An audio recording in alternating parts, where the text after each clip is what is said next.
Hello, my name is Darlene Sherrill, and I've been involved with reading, writing, and talking about fluoride for more than 30 years.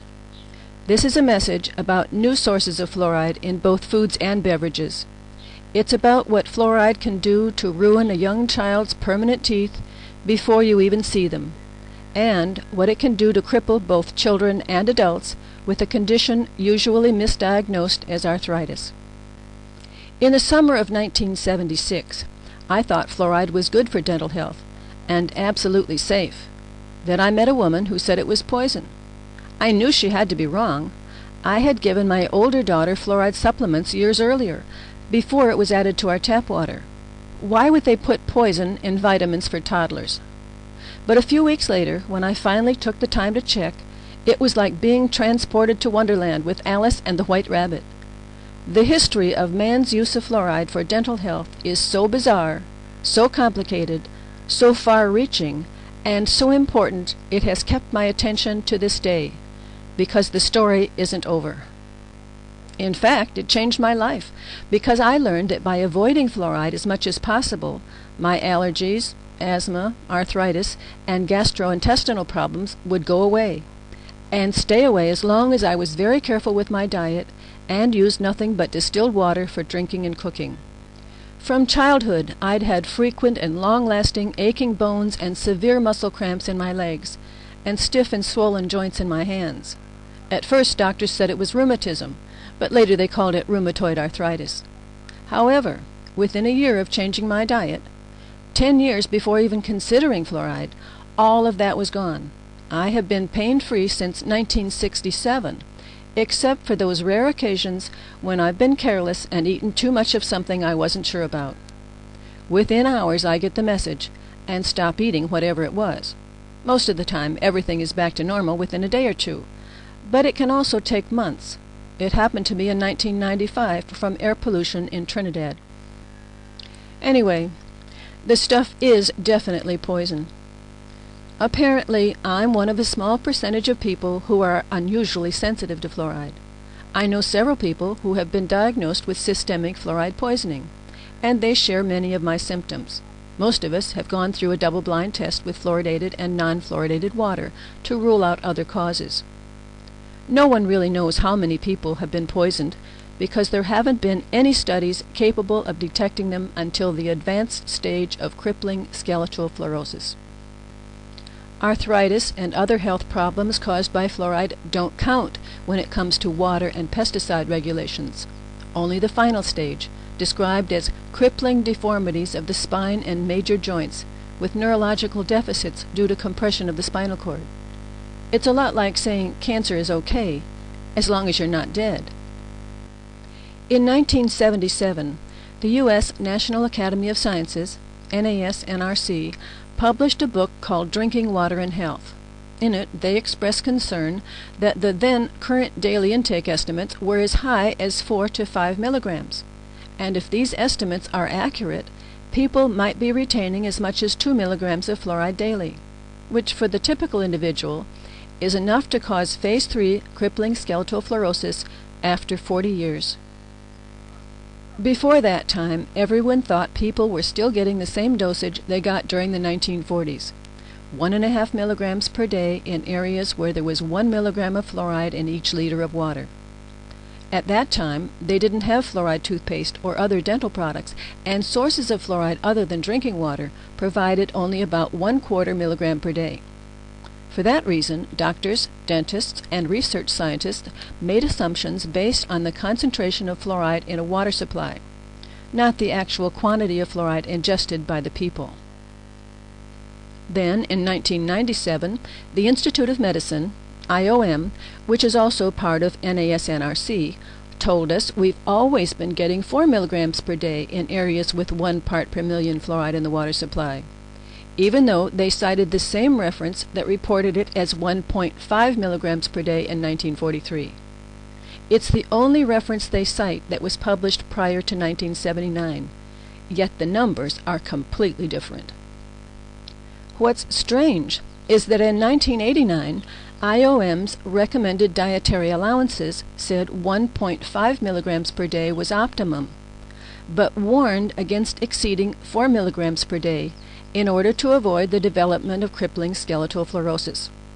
Then, just a few years later, they raised the recommended intake from 1.5 to 4 milligrams and raised the tolerable intake from 4 to 10 milligrams, with no new research other than one man who mentioned another man who had used some high fluoride water from age 22 to age 30 without developing crippling skeletal fluorosis. The water was high in magnesium and sulfate, so it wasn't used much for drinking and cooking. Believe it or not, that's the proof that water fluoridation, as well as current pesticide residue tolerances, are safe. That's modern science for you. The same dose is crippling one day and safe the next, depending on the economic and political climate surrounding the poison itself. However, what you need to know is that EPA, the U.S. Environmental Protection Agency, recently approved a new pesticide with tolerances for fluoride residues on some basic items higher than 100 milligrams per kilo. Sulfurofluoride is a fumigant used to kill insects in food warehouses and processing plants. Tolerances for pesticide residues have been approved by EPA, and they apply to virtually all agricultural products.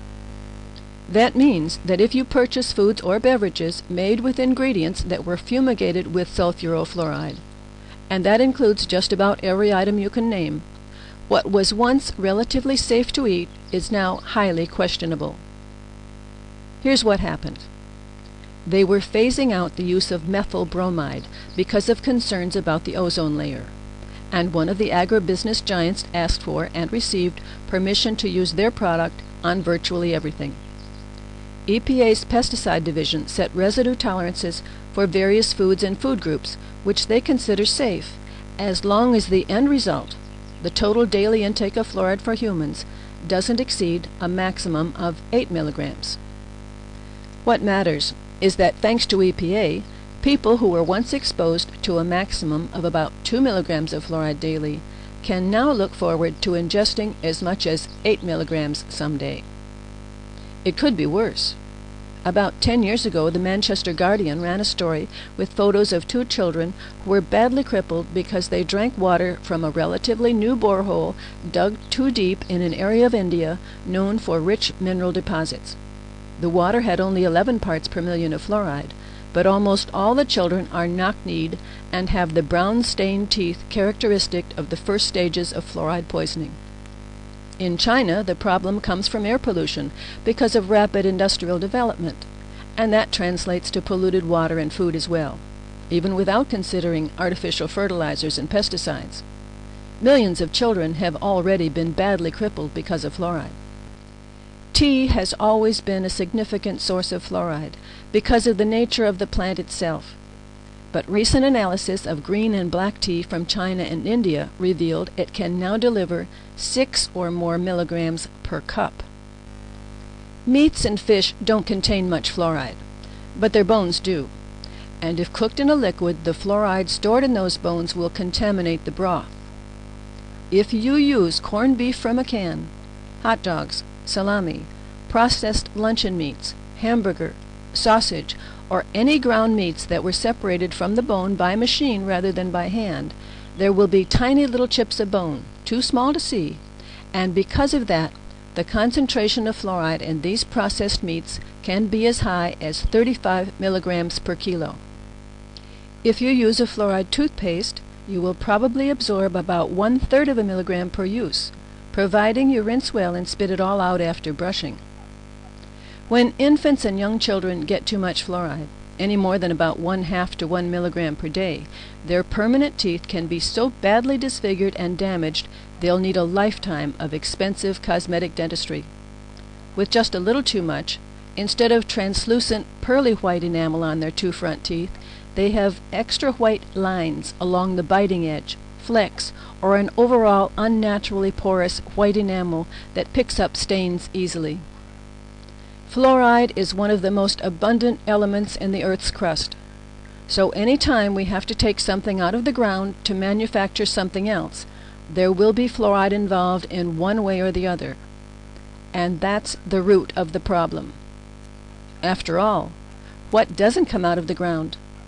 It's where we get the materials for everything we use on a daily basis, and massive amounts of fluoride wastes liberated during the manufacturing process must be disposed of somehow. This isn't about science. It's about politics and national security issues. Fluoride is known as the protected pollutant. Its reputation as a safe cavity fighter was created out of thin air by the U.S. government during a time when scientists were working furiously to make the first atomic bomb. We were at war. U.S. policymakers had good reason to deny the adverse effects of fluorine air pollution at the time. It was a matter of life and death. But that's not true today. Today, it's just a matter of profit and loss. Recently declassified documents from the Manhattan Project speak for themselves. This isn't a conspiracy theory. It's part of recorded history.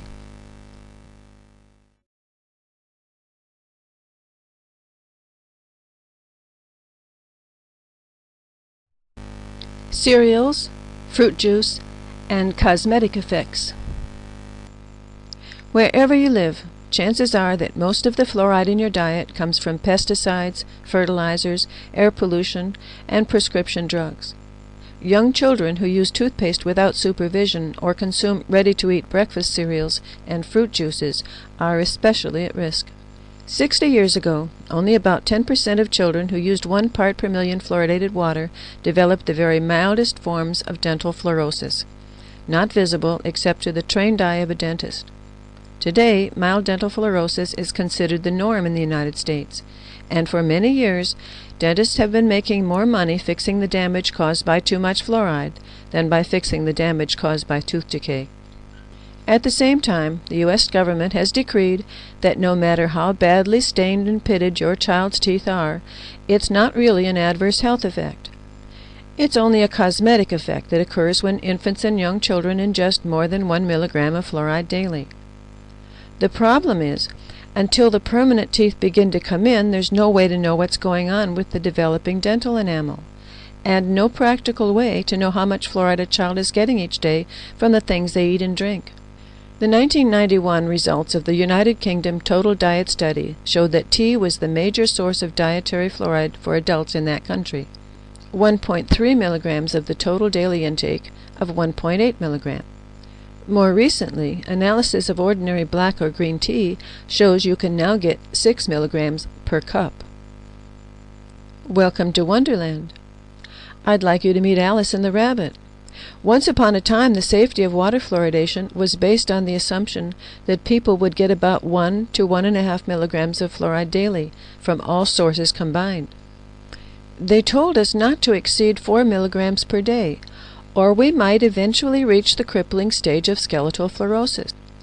But now that we can get 6 milligrams of fluoride per cup of tea, and almost 8 milligrams from pesticide residues, safety is still guaranteed. Not based on any new or even old safety studies, but simply because Uncle Sam said so. Unlike most chemical compounds that pollute our food and water supply, fluoride is ubiquitous. Its increasing presence in virtually everything we eat and drink is protected by an outdated policy born over 60 years ago in order to minimize environmental and health concerns perceived by Uncle Sam to be petty, costly, and potentially crippling to the nation itself. Fluoride-rich phosphate rock is used to some extent in the production of phosphates used in the manufacture of baking powders, and is also the source of calcium or phosphorus used in many drugs and mineral supplements. Unfortunately, you won't see the word fluoride on the label. By law, they cannot add fluoride, but if it's already hidden in other ingredients, no one has to tell. No one is required to tell you how many times the corn, rice, oats, or wheat in your diet was fumigated with sulfurofluoride before leaving the warehouse for packaging or processing. No one is required to tell you the hamburger, hot dogs, salami, corned beef, and other processed meats that you buy at the grocery are usually high in fluoride because the meat itself was separated from the bone by machine rather than by hand. No one is required to tell you not to give a young child Welch's grape juice. even though it usually contains a huge amount of fluoride and could cause several adverse health effects, including disfiguring damage to developing dental enamel. No doctor is going to warn you that your antibiotic or other prescription drug has enough fluoride in it to cause fibromyalgia. Most healthcare professionals didn't hear about it in school, so they never give it a thought. Why didn't they hear about it in school? Well, as usual, it's the money, honey.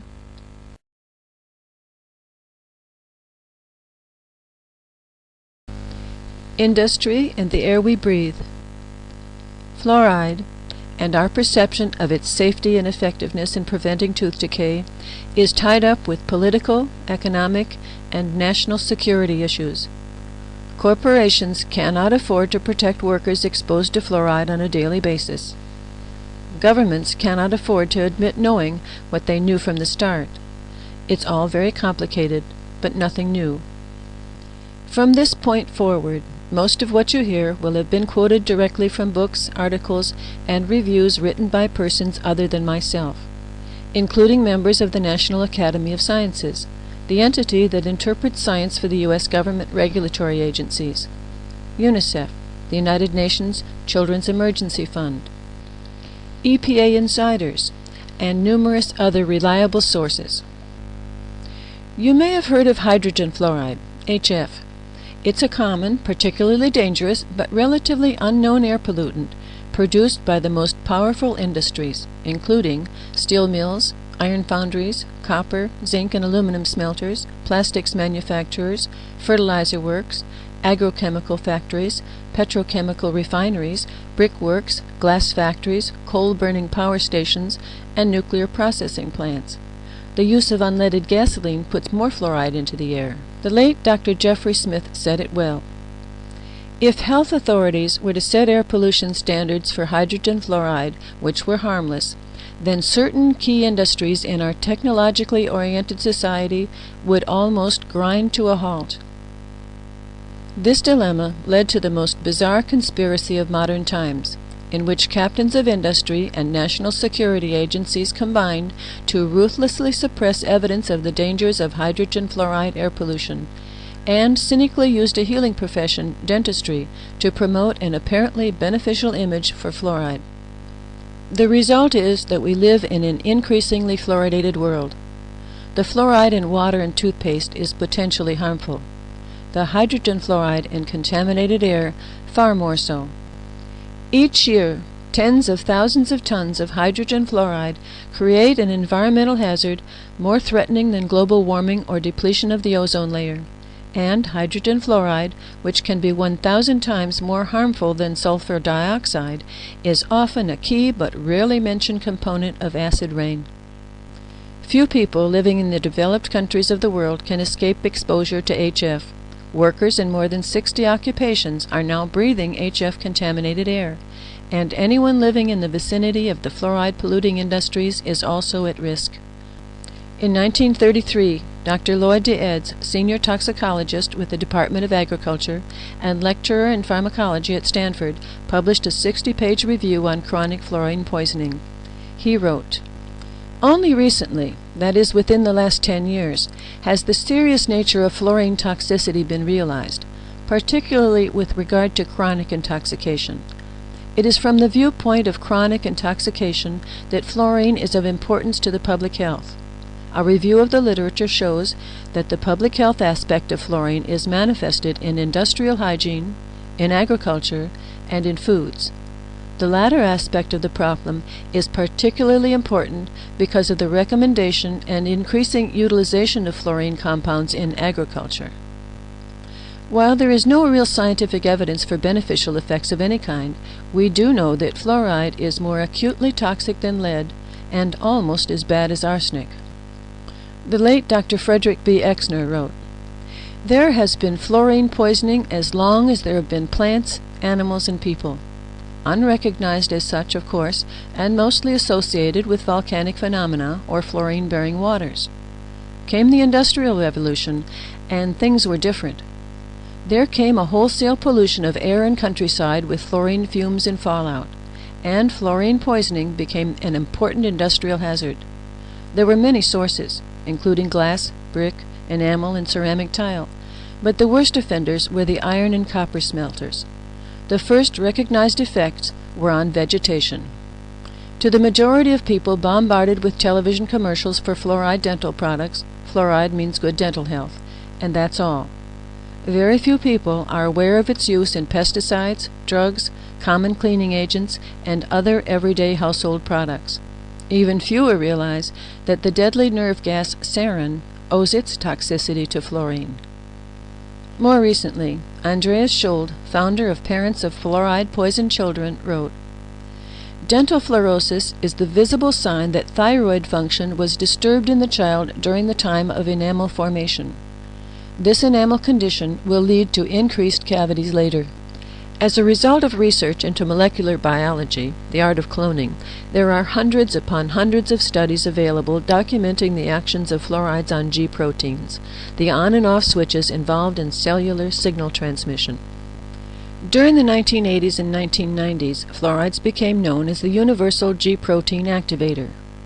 Although there have been numerous studies before showing that fluorides act like TSH, the thyroid-stimulating hormone, it can now be documented in deep detail, for it is known that G proteins in thyroid physiology are normally absolutely dependent on TSH, and are inactive without it. TSH is the master, sometimes also referred to as the first violinist in the orchestra.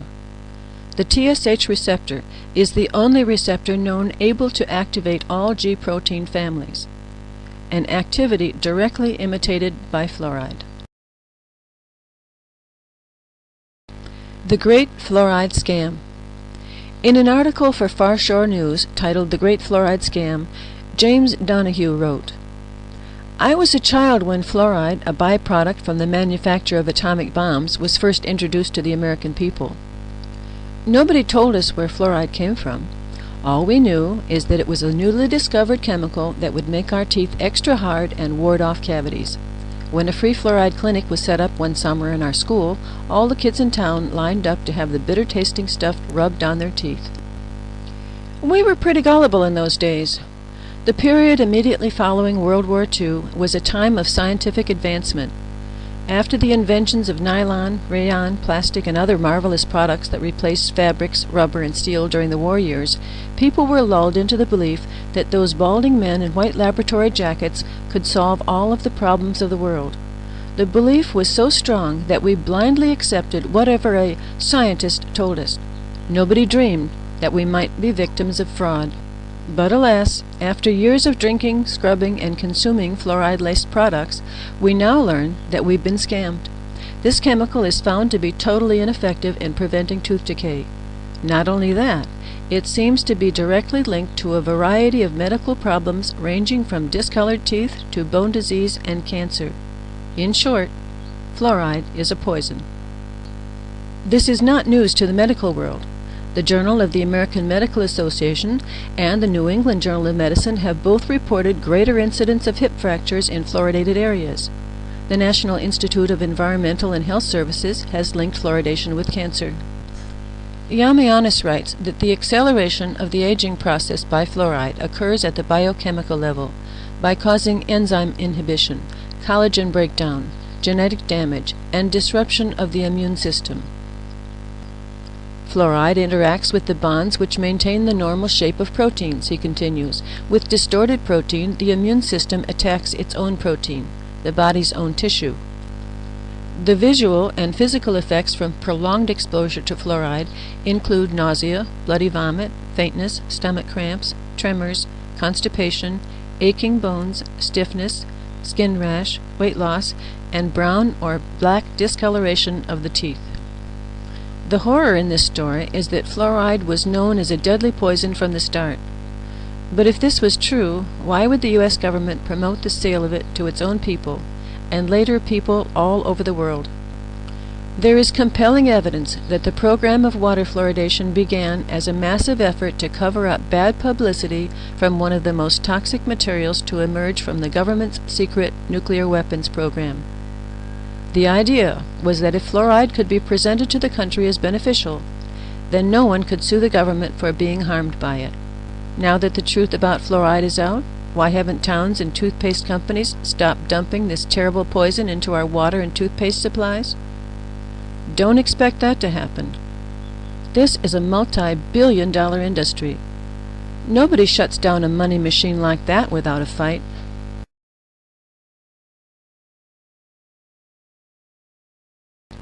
The latest word from the experts at NAS-NRC.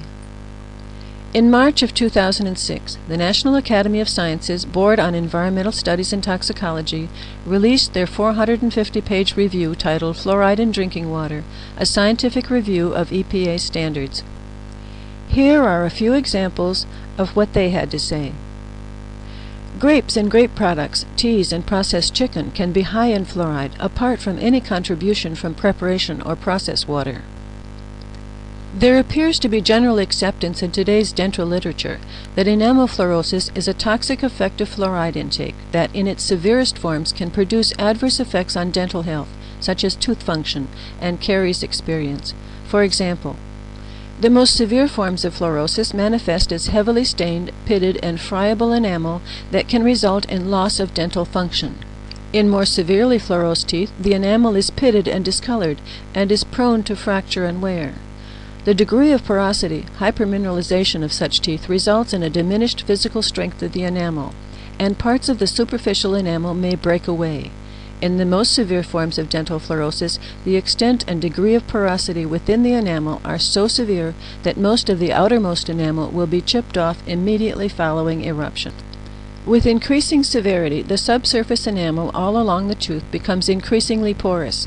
The more severe forms are subject to extensive mechanical breakdown of the surface. With more severe forms of fluorosis, caries risk increases because of pitting and loss of the outer enamel. Severe enamel fluorosis is treated to prevent further enamel loss and to address the cosmetic appearance of teeth. Treatments include bleaching, microabrasion, and the application of veneers or crowns. Bleaching and microabrasion are typically used with the mild to moderate forms of enamel fluorosis. Bleaching is the least invasive procedure, but does not eliminate the dark stains associated with severe enamel fluorosis. One of the functions of tooth enamel is to protect the dentin and ultimately the pulp from decay and infection. Severe enamel fluorosis compromises this health protective function by causing structural damage to the tooth. Fluorides also increase the production of free radicals in the brain through several biological pathways. These changes have a bearing on the possibility that fluorides act to increase the risk of developing Alzheimer's disease. Today, the disruption of aerobic metabolism in the brain, a reduction of effectiveness of acetylcholine as a transmitter, and an increase in free radicals are thought to be causative factors for this disease. More research is needed to clarify fluoride's biochemical effect on the brain. Gastrointestinal system. The primary symptoms of GI injury are nausea, vomiting, and abdominal pain. Such symptoms have been reported in case studies and in a clinical study involving double-blind tests on subjects drinking water artificially fluoridated at 1 mg per liter. In the clinical study, subjects were selected whose GI symptoms appeared with the consumption of fluoridated water and disappeared when they switched to non-fluoridated water.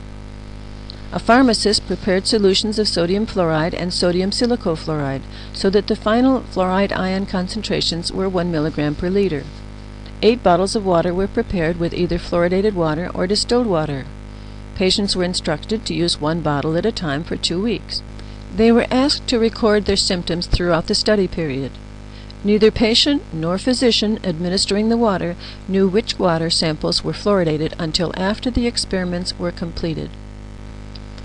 From an immunologic standpoint, individuals who are immunocompromised, in other words, AIDS, transplant, and bone marrow replacement patients, could be at greater risk of the immunologic effects of fluoride.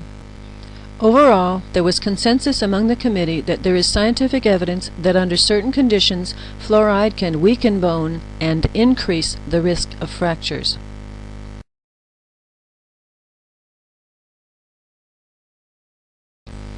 Legal issues. Why haven't people been able to stop water fluoridation? The following is from a press release dated June 30, 1993.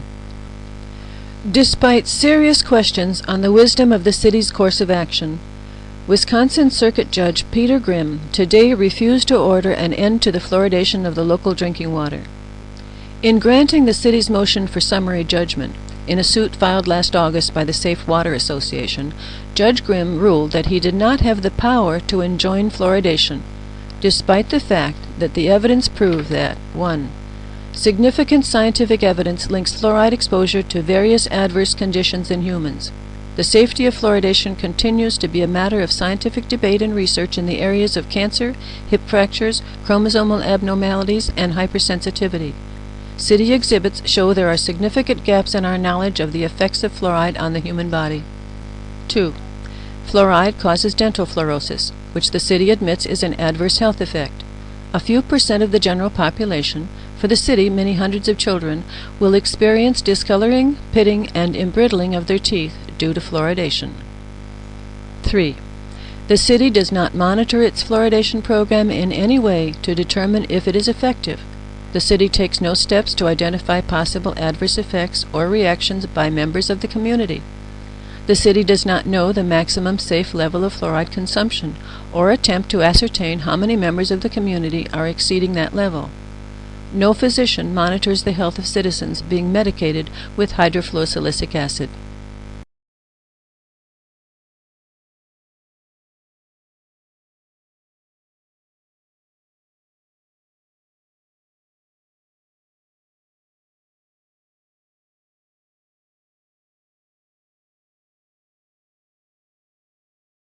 How we stopped worrying and learned to love funky teeth. EPA insiders Drs. Robert J. Carton and J. William Hersey wrote, "Sometime in the middle of April 1985, just 1 month before the proposed recommended maximum contaminant level was published in the Federal Register, private discussions with key personnel involved in the drafting of the new regulation began to surface some serious ethical problems. It started with a chance meeting between one of the authors, Carton, and a professional from the Office of Drinking Water in a hallway of the East Tower of Waterside Mall, EPA's headquarters. When we saw him in the hallway, he looked disgusted, so we asked him what was going on. He said he was writing the fluoride regulation, and didn't believe a thing he was writing. He had to carry on, however, because it was his job. To put it another way, it was his duty to obey. There was also the unstated understanding, which all employees know, that if you buck the decision, you may end up with a poor performance appraisal, or worse. Years later, one professional, who blew the whistle on the downgrading of results in the animal cancer study of fluoride in drinking water, was fired, although later rehired after a protracted court battle. When the fluoride regulation was published, its author did protest with an unsigned, tongue-in-cheek press release that was circulated among the staff. Quote, "The Office of Drinking Water, in conjunction with the Office of Management and Budget, proudly presents their new and improved fluoride regulation, or How We Stopped Worrying and Learned to Love Funky Teeth. Up to now, EPA, under the Safe Drinking Water Act, has regulated fluoride in order to prevent children from having teeth which look like they've been chewing brown shoe polish and rocks. The old standard, which was based upon the consumer's average shoe size and the phase of the moon, generally kept fluoride levels below 2.3 milligrams per liter. EPA, in response to new studies, which only confirmed the old studies, and some flat-out political pressure, has decided to raise the standard to 4 milligrams per liter. This increase will allow 40% of all children to have teeth gross enough to gag a maggot. EPA selected this level based on a cost-effectiveness study which showed that it is cheaper for people to keep their mouth shut than to remove the fluoride." Unquote. Thyroid hormones. As noted by Andreas Scholl, founder of Parents of Fluoride-Poisoned Children, thyroid hormones are extremely important in the regulation of metabolic processes and brain development. Every cell in the body depends on thyroid hormones for regulation of their metabolism. Many of the symptoms documented in the vast literature on the subject of chronic or low-grade fluoride poisoning can be directly related to thyroid functions and disorders. One of the most prominent features of preskeletal fluorosis is the extraordinary general fatigue experienced by most sufferers. a marked weakness usually linked to low activity of the thyroid gland. It is only in the last 2 decades, during which endocrinology has progressed so rapidly, that now over 150 symptoms and associations can be identified in hypothyroidism. Almost all correlate with known symptoms of fluoride poisoning. Most of the double-blind test results, which led to the ban of fluoridation in Holland, are now recognized symptoms of hypothyroidism. In 1940, authors Robert H. Wilson and Floyd DeEds from the United States Department of Agriculture, discussing the role of fluorine in pesticide sprays, wrote, "Should a spray residue tolerance limit for fluorine be set to protect the normal, the hyperthyroid, or the hypothyroid individual? Should the tolerance limit take into consideration that in certain areas the public is already exposed to a fluorine intake in the drinking water?"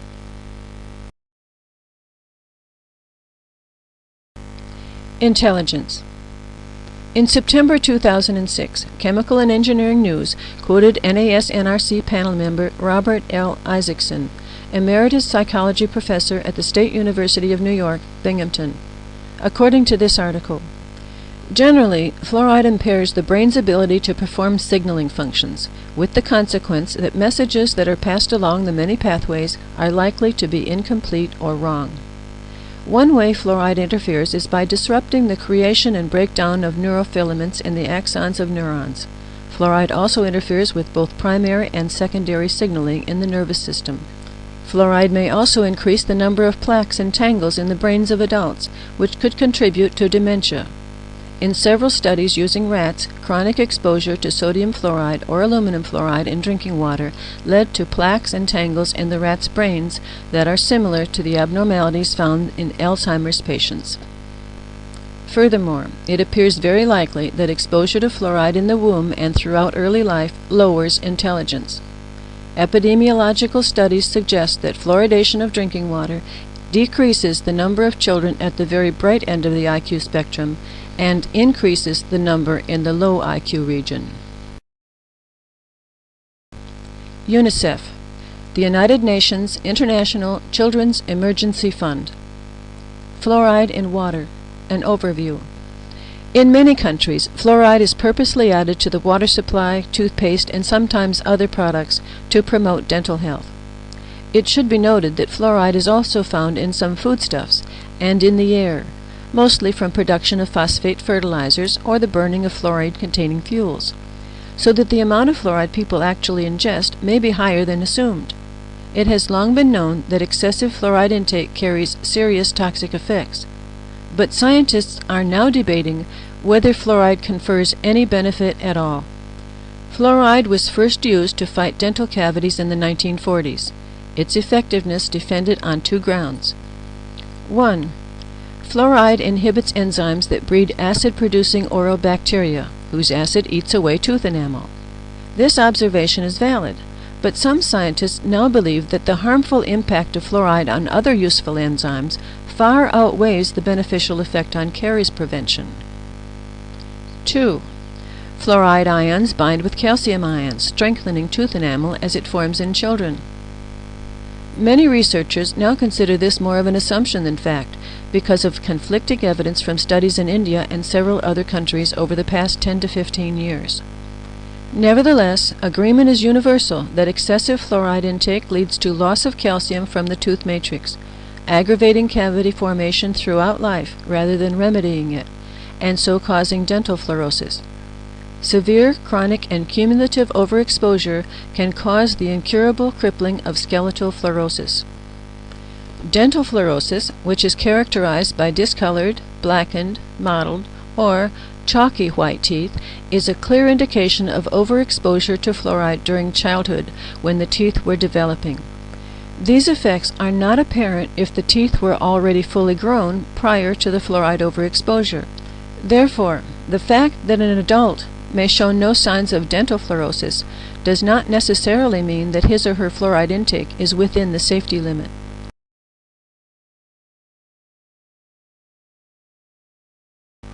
How water fluoridation got started.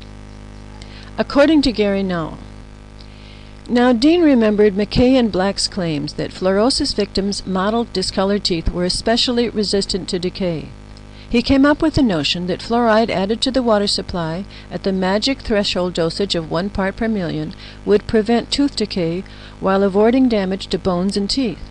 He recommended further studies to determine whether his hypothesis was true. Back at the Mellon Institute, Alcoa's Pittsburgh Industrial Research Lab, this news was galvanic. There, biochemist Gerald J. Cox immediately fluoridated some lab rats in a study and concluded that fluoride reduced cavities and that the case should be regarded as proved. In a historic moment in 1939, the first public proposal that the U.S. should fluoridate its water supply was made not by a doctor or dentist, but by Cox, an industry scientist working for a company threatened by fluoride damage claims and burdened by the odious expense of disposing of tons of toxic industrial waste. Cox began touring the country, stumping for fluoridation. Dean would go on to carve out a nice career for himself as the father of public water fluoridation. He became the first dental scientist at the National Institute of Health, advancing to director of the dental research section in 1945. After World War II, he directed epidemiological studies for the Army in Germany. When Congress established the National Institute of Dental Research, NIDR, in 1948, Dean was appointed its director, a position he held until retiring in 1953. In his post at the NIDR, he was to oversee the first clinical trial of fluoridation in an American city, Grand Rapids, Michigan. This is what Joel Griffiths and Chris Bryson had to say. Some 50 years after the United States began adding fluoride to public water supplies to reduce cavities in children's teeth, declassified government documents are shedding new light on the roots of that still controversial public health measure, revealing a surprising connection between fluoride and the dawning of the nuclear age. Today, 2/3 of U.S. public drinking water is fluoridated. Many municipalities still resist the practice, disbelieving the government's assurances of safety. Since the days of World War II, when this nation prevailed by building the world's first atomic bomb, U.S. public health leaders have maintained that low doses of fluoride are safe for people and good for children's teeth. That safety verdict should now be re-examined in the light of hundreds of once-secret World War II documents obtained by Griffiths and Bryson, including declassified papers of the Manhattan Project, the United States military group that built the atomic bomb. Joel Griffiths wrote, "During the industrial explosion of the 1920s, the U.S. Public Health Service was under the jurisdiction of Treasury Secretary Andrew W. Mellon, a founder and major stockholder of the Aluminum Company of America. In 1931, a public health service dentist named H. Trendley Dean was dispatched to remote towns in the West where drinking water wells contained high concentrations of natural fluoride. His mission? To determine how much fluoride people could tolerate without sustaining obvious damage to their teeth. Dean found that teeth in these high fluoride towns were often discolored and eroded, but he also reported that they appeared to have fewer cavities than average. The University of Cincinnati's Kettering Laboratory, funded largely by top fluoride emitters such as Alcoa, quickly dominated fluoride safety research. A book by Kettering scientist and Reynolds Metals consultant E.J. Largent was admittedly written in part, quote, to aid industry in lawsuits arising from fluoride damage, unquote. Nonetheless, the book became a basic international reference work. Frederick B. Exner wrote, "Around 1900, the very existence of the smelter industry, both in Germany and Great Britain, was threatened by successful suits for fluoride damage and by burdensome laws and regulations. Today, that same threat hangs over the bulk of American big industry, and fluoridation offers both camouflage and scapegoat, hence the relentless and uncompromising drive for universal fluoridation."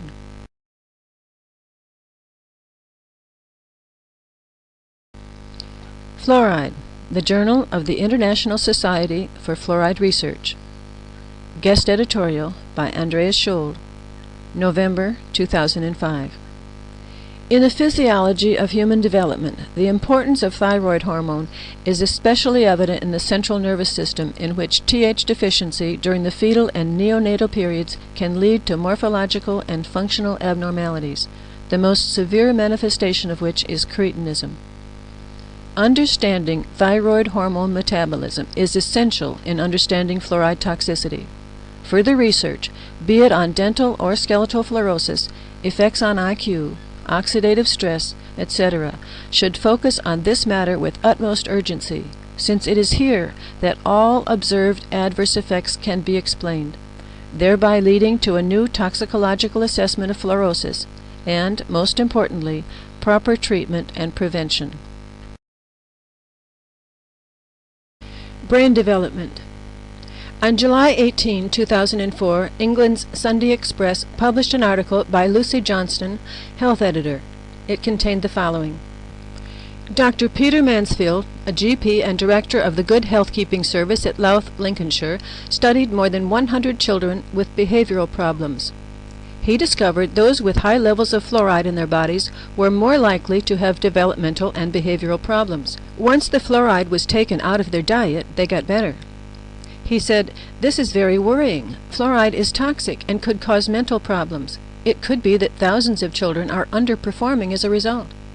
We had children we thought were affected by fluoride. In some cases, they were hyperactive, lacked concentration, and were unhappy all the time.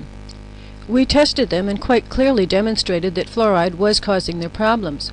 The trouble fluoridated water is causing far outweighs the possible benefits to children's teeth. Nothing like enough work has been done on this, and no one is checking. It's very worrying." His findings are borne out by a UNICEF-backed study of 769 school children in China. It found those with mental retardation or low IQ levels had excess fluoride in their systems. The study concluded that the chemical makes mental health problems worse by interfering with the central nervous system. Another study carried out in America found that rats behave like hyperactive children when given a comparable amount of fluoride.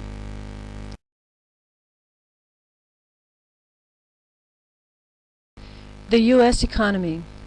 In his book, Economic Motives Behind Fluoridation, the late Dr. Frederick B. Exner wrote, "It is now clear that the one utterly relentless force behind fluoridation is American big industry, and that the motive is not profit as such, but fear." In 1942, with the Second World War, there was an enormous increase in fluorine pollution. Steel production expanded, and aluminum, which had been used for pots, pans, and a few airplanes, was needed for an air fleet. Moreover, these industries invaded parts of the country that were not used to fluorine-polluted air. For example, the steel plants in California and Utah, and aluminum factories in Washington and Oregon. Crops and livestock suffer, and people didn't like it. Even the deer in the hills around Provo, Utah, had mottled teeth. Meanwhile, some millions in damage suits were filed, and many hundreds of thousands paid in settlements or judgments. One suit for damage to the members of the Paul Martin family is the only successful suit for damage to humans by fluorine pollution in the United States to date. Alcoa, Kaiser, Harvey Aluminum, Olin Matheson, Victor Chemical, and Food Machinery and Chemical all joined in the suit as friends of the court. Practically all the medical testimony for the company came from 4 men from Kettering and 1 formerly from Kettering. The story elsewhere is similar. At Sauvie Island, Longview, Tacoma, Spokane, with extensive damage to crops, land, and livestock. At Longview, the people voted down fluoridation in 1952. A few years later, children started to show mottled teeth, whereupon the council put in fluoridation without a vote. Now the mottling can be blamed on the water rather than the aluminum plant. Chemical and Engineering News, Special Report on Fluoridation, 1988. On August 1, 1988, CNN published a special report on fluoridation of water. The following excerpts are quoted from that article. In the second clinical stage, pains in the bones become constant, and some of the ligaments begin to calcify. Osteoporosis may occur in the long bones, and early symptoms of osteosclerosis are present. Bony spurs may also appear on the limb bones, especially around the knee, the elbow, and on the surface of the tibia and ulna. In advanced skeletal fluorosis, called crippling skeletal fluorosis, the extremities become weak and moving the joints is difficult. The vertebrae partially fuse together, crippling the patient. The situation is complicated because the risk of skeletal fluorosis depends on more than the level of fluoride in the water. It also depends on nutritional status, intake of vitamin D and protein, absolute amount of calcium, and ratio of calcium to magnesium in drinking water, and other factors. Although skeletal fluorosis has been studied intensely in other countries for more than 40 years, virtually no research has been done in the United States to determine how many people are afflicted with the earlier stages of the disease, particularly the preclinical stages.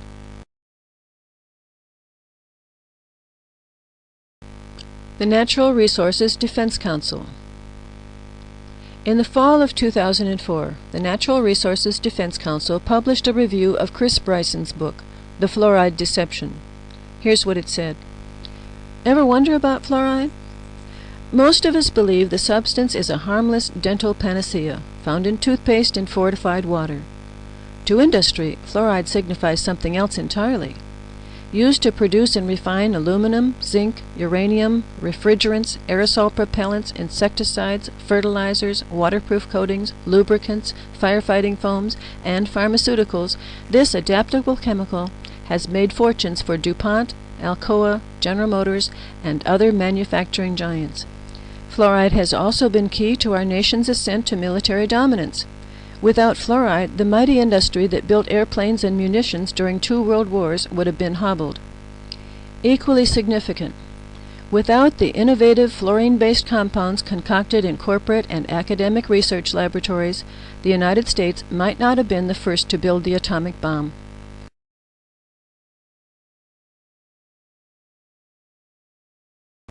Earth Island Journal, Fluoride and the Phosphate Connection. During the late 1960s, fluoride emissions were damaging crops, killing fish, and causing crippling skeletal fluorosis in livestock. The EPA became concerned and enforced regulations requiring manufacturers to install pollution scrubbers. At that time, the facilities were dumping the concentrated pollution directly into waterways leading into Tampa Bay.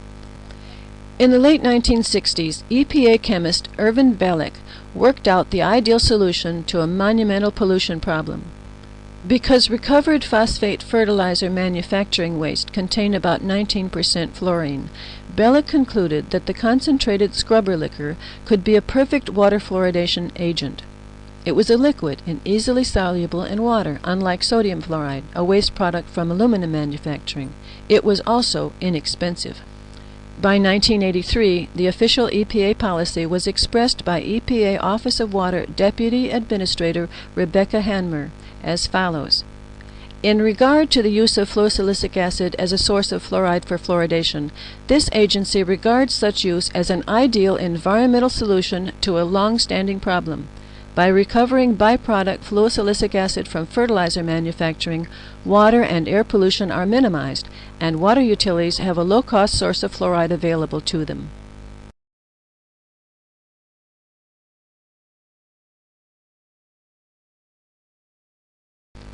EPA regulations. Who comes up with this stuff? On July 9, 2002, Second Look published an article by J. William Hersey, Ph.D., titled Scientific Integrity in a Regulatory Context, an Elusive Ideal at EPA. This is part of what he wrote.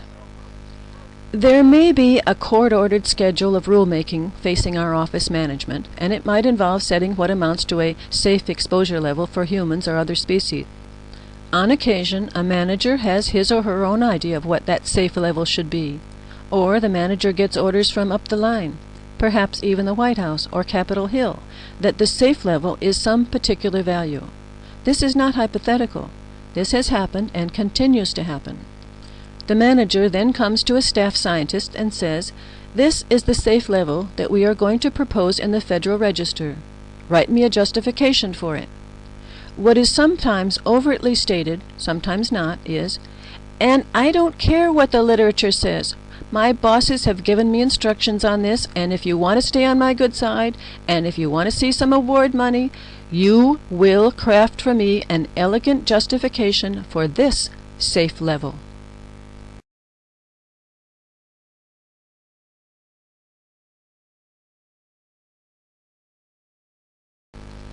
Fluoride, the Aging Factor, by Dr. John Yamianis.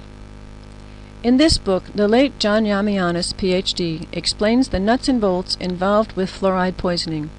through the eyes of a biochemist. He also writes about the special interests and people behind the promotion of water fluoridation, who they are, how they operate, and why they scratch each other's back. John and I worked together on a major court case in Pittsburgh in 1978, and for several months my daughter Julie and I lived with the Yamianis family at the farm in Delaware, Ohio. Julie, by the way, was poisoned by fluoride as an infant and experienced a spontaneous fracture of her ankle as a child. The X-rays were identical to those published in case reports of skeletal fluorosis. Later, as a teenager, she lost her thyroid gland to cancer, also because of fluoride.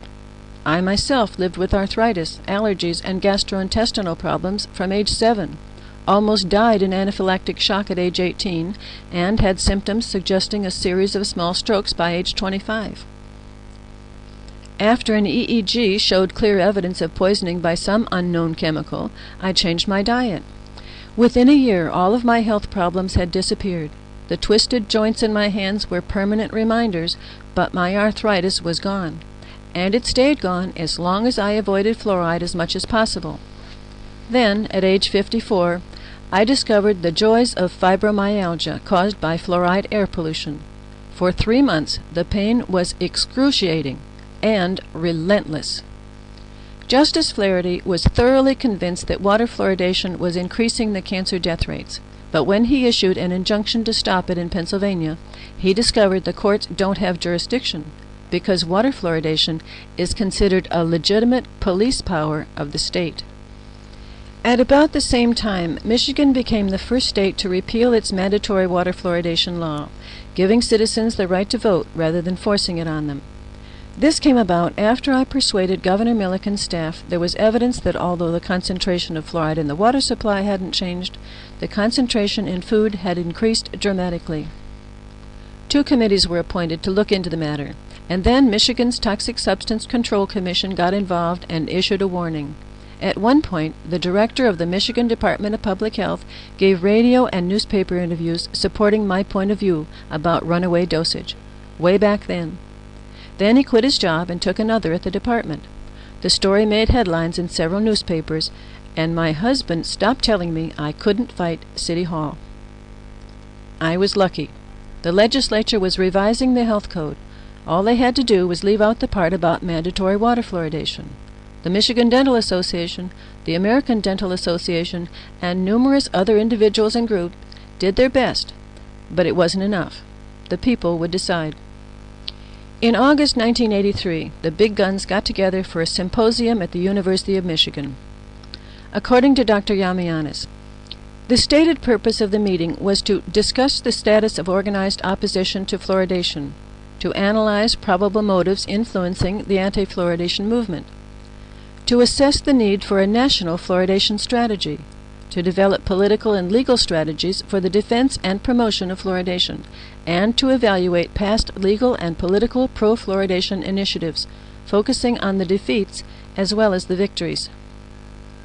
John also writes about Stephen Barrett of quackwatch.com, who sued me for $100,000 a few years ago and lost. I had challenged him to name just one fluoridation safety study capable of finding what it was supposed to be looking for, and then published the fact that he couldn't name one, although he claims there were hundreds. Conclusion. The controversy over fluoride isn't about science. It's about politics. It's all about controlling how we as consumers perceive the world around us. Is that beautiful bright red apple really good for your child or yourself? Or does it have something hidden inside that's not good at all? I think you have a right to know, but I'm not in the apple business.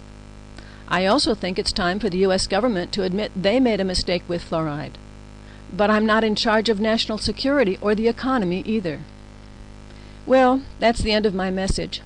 Now you know why there's fluoride in your toothpaste, what fluoride can do if you get too much of it, where it's coming from, and especially why it's very important to be careful with fluoride toothpaste or mouthwash, and as much as possible, avoid foods grown with artificial fertilizers and pesticides.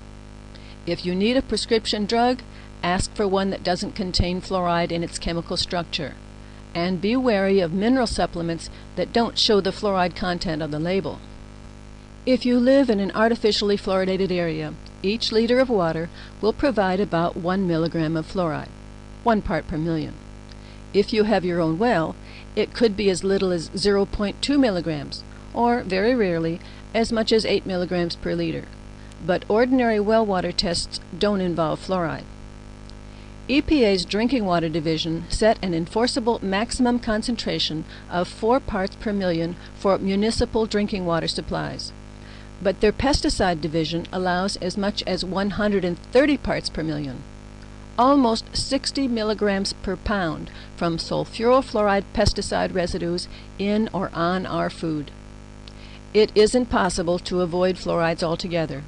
And I'm not suggesting that everything you buy at the grocery store is unfit to eat. But, quite frankly, a lot of it is worth less than the container it comes in. One more thing. Thanks for listening.